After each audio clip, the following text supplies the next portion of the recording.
sen hem iň arzan diş bölümlerinde bilim alıp gelecekde diş lukman bolmak isleýänmi?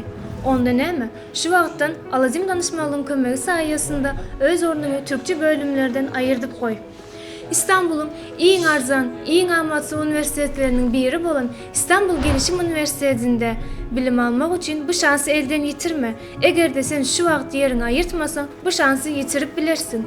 İstanbul Gelişim Üniversitesinde yıllık töleginin yarısını depozit töläp ornuny aýyrdyp bilersin. Egerde tölegi dol ýagdaýda tölen ýagdaýynda %7 arzanladyş bolýar. Egerde bir maşgalada 2 okuwçy okuyan bolsa %5'ini arzanladyş edip bolýar. Ilym we bilimiň salgysy bolan Alazim danışmanlygy bilen sen hem gelecegiňi gur, durmuşyňy üýtgen.